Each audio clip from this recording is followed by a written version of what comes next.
To all of you still serving overseas, thank you for your service and your sacrifices. I am proud also to be one of you.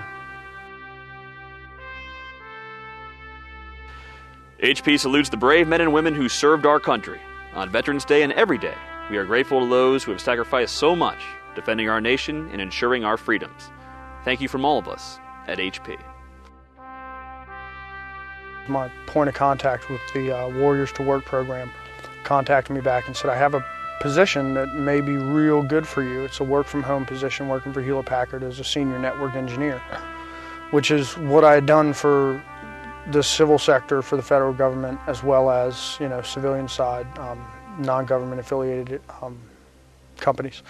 So I said, well, sure, I'm interested. Sent off my resume. Within a week I had an interview. A day after that I had my second interview, and 2 hours after my second interview I got hired. They committed to me right off the jump, just as others have, that we'll work with you on your VA appointments. We'll work with you on the things that you need to take care of to get your treatment and get help. And they 110% have. They've stepped up to the plate and allowed me the time off to continue my treatment. They've actually allowed me to introduce some programs with the Wounded Warrior Project and to Hewlett-Packard. And they've really, really gone above and beyond to help me help myself.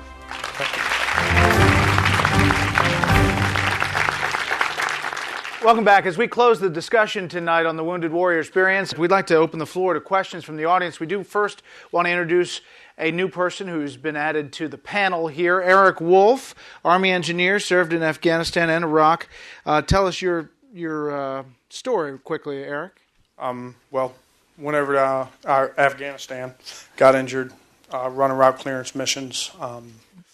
Traumatic brain injury, PTSD, shrapnel? Shrapnel wounds from rocket attacks, things of that nature.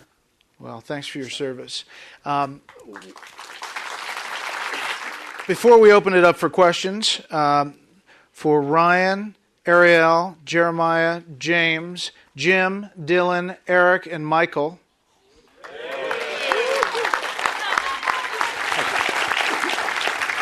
If you have a question, just raise your hand. We'll get you a microphone. Over here. I noticed in the crowd we have a lot of cadets from the Air Force and Army cadets, midshipmen from the Naval Academy, and a lot of people look at the sacrifice you've given. And I was going to ask the panel members, what kind of message do you give to the next generation? It's kind of amazing that year after year, more people stepping up. What kind of message do you have for these next generations going to follow in your footsteps? James, any thoughts on that? Yeah, a few. I mean, you're the future of the military, and I've especially enjoyed my time in the Navy despite my injury. And I'll say right now that I won't regret a minute or any path that I had chosen because of my injury, not one. And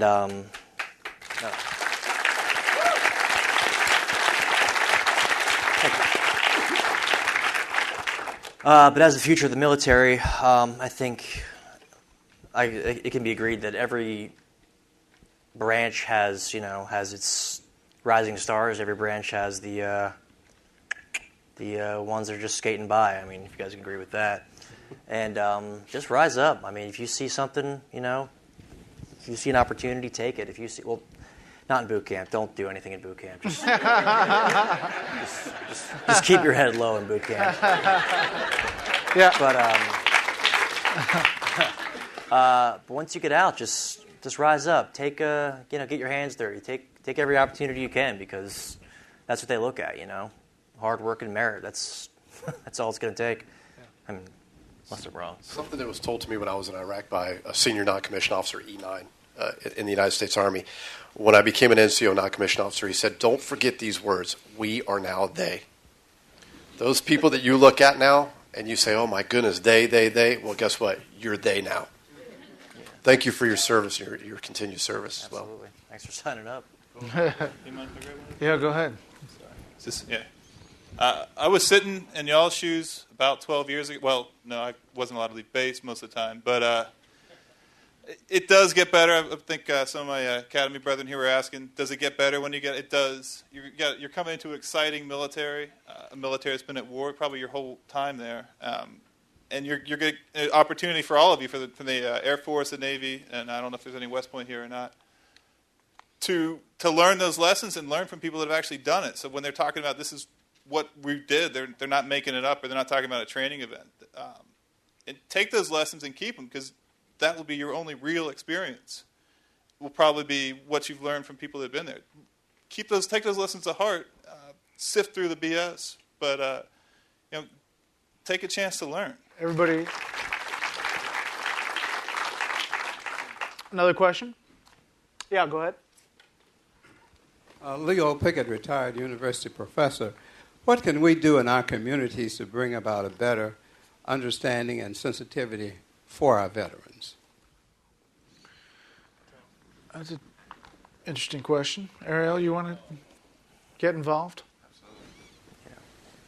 Yeah, I started volunteering at the VA, and a lot of the volunteers we have are non-military. Some are wives of veterans, and those people, they understand. They see firsthand what the veterans go through, what they've been through, and that's a place where you can get a better understanding of what it was like to have served and just to give back. When you say give back to community, that's a community that really welcomes and they appreciate everything that all the volunteers do for them. Eric?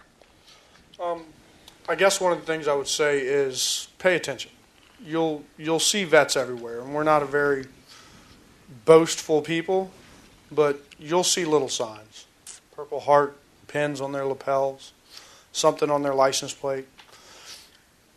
We're not that hard to find, but very few people seek us out, and very few people, like the people in this room. I mean, the good majority of the greater D.C. area is not here, obviously.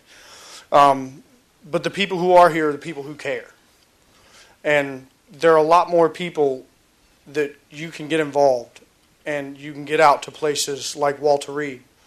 You can get out to places like Bethesda, who have these severely wounded warriors coming home with, and some of them come home to nothing. Some of them come home to no families. Some of them come home to no support systems.